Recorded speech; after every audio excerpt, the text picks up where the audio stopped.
How's it going, guys? Welcome to today's video.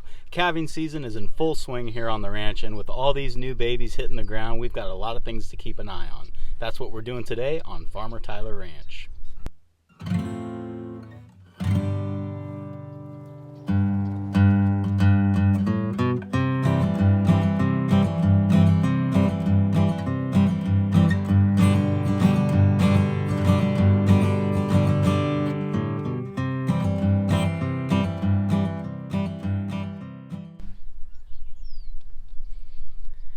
Here at the home ranch we have 16 cows now. Originally we had 15, but there was one, number 40, was a troublemaker over at the winter pasture, and she was having a hard time staying within the confines of that ranch. So she had to come back home because it was getting to be every day she was jumping through the fence.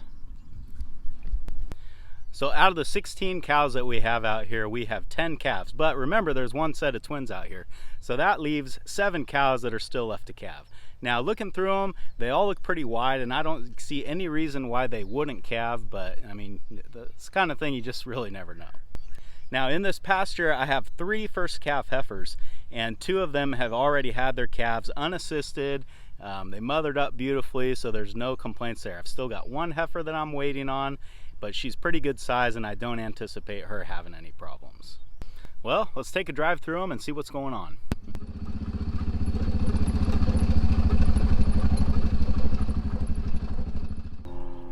This little guy was just born yesterday, and actually I'm not sure if it's a boy or a girl because its mother is that cow walking away from me, and she is probably the craziest cow that I have. In fact, I'm gonna go ahead and say if I suddenly just stop posting videos and basically disappear, it's because that cow took me out. This is the last first calf heifer that I'm waiting on. I believe she is number 13, and she actually came out of that cow right there, which so she's got some size in her pedigree for sure. And just if you look at her size compared to some of the older cows, I really can't imagine her having trouble pushing out a calf. We'll see. Well, guys, nothing new out here. Everything's looking good, so I guess we can run up to the winter pasture and see what's going on up there.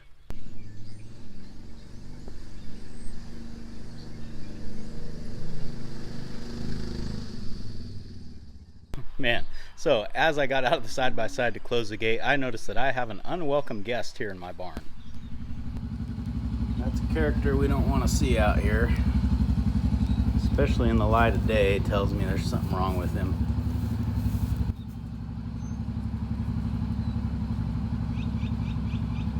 Whew. Don't want him getting too dang close.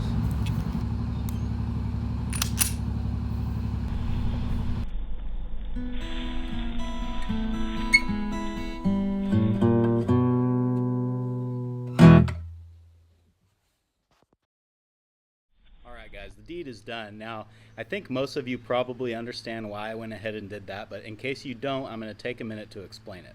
Now, a skunk is a nocturnal animal, and when you see one wandering around sort of aimlessly with no real purpose and not showing any fear of humans during the daylight hours, you can be pretty sure that that skunk or possum, raccoon, whatever it may be, is probably rabid. Now, I went ahead and put him down because I don't want that to spread to my cattle, my horse, or any of the other animals that are out here. Trust me, guys, if I had my choice, I would not have had to shoot that skunk because this barn is going to smell pretty bad for a couple weeks at least.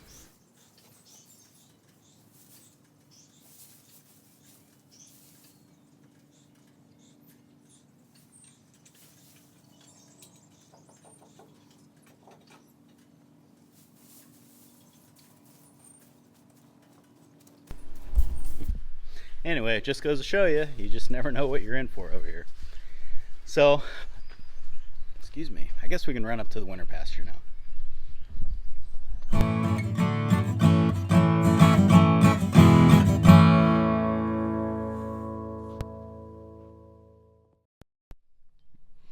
So number 6 here, I was just sure she was going to give me problems. I mean, look at the bag on her. I mean, that is probably at the highest point maybe 10, maybe 12 inches off the ground. In fact, last year I had to help her calf learn how to nurse because her bag was so low that he just couldn't find the tits. So this is her little bull calf right here. Probably a good thing that it's not a heifer, because I'm guessing that milking trait would be passed on.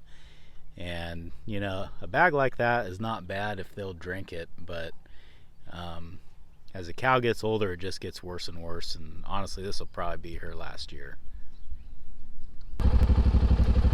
When I look at old 22 here straight on, I know she's pregnant. You can just tell by how wide she is. Well, I found the cow that I was missing, so let's get a little closer and see what her number is. And I think it's a cow from yesterday, but let's go verify. Okay, yeah, this cow's already had a calf. That calf's a week old, I think. This ranch is pretty unique in that we have remnants of the old levee right here. This is probably maybe 10 feet tall, and I'm guessing built in the 30s or 40s. Since they abandoned this old levee, they have built a new levee out here, which is probably twice the height. But we still have the remnant of the old levee here. Now, where the two levees come together create a nice little pocket, and the cows love to get down in there and have their calves. And I'm also noticed when I was just checking cows out here in the field that a cow and her calf ran back in here to hide from me, which, I mean, I don't take it personally. I actually kind of like seeing that because it shows that that mother's got some good maternal instincts and she's trying to hide her calf from what she views as a threat. But I just want to peek over and just make sure everyone's doing good, see which cow it is, and see what they're up to.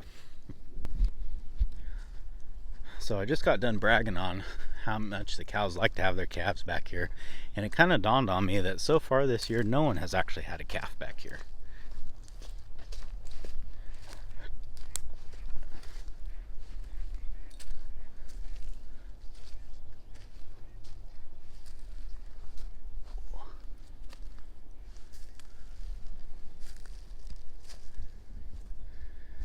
Where did they go?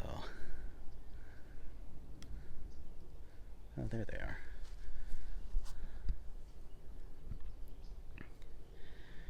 So yeah, you can see what a great hiding spot this is for them back here. We've got the new levee there, and we're standing on top of the old levee.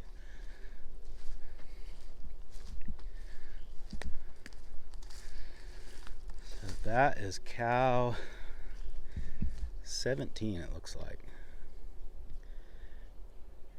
So yeah, this is cow 17. This is the cow that had her calf yesterday.